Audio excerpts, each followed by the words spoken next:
تعال شوف المنتج الجديد اللي نزل في كريسبر.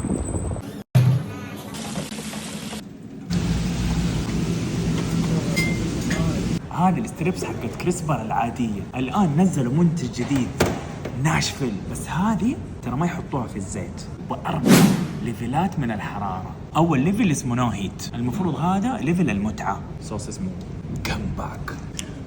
ايش بك متوتر؟ ماني متوتر. حبة مخلل فوق. والله مرة طعم، ترى مرة لذيذ.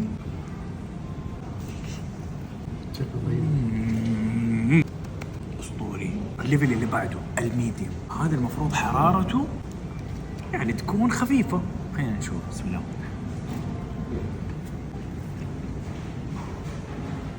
حرارة ممتعة بدأت تزيد.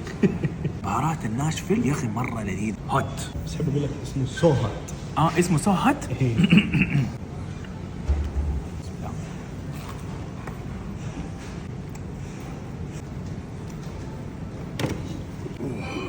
حرارة متزايدة.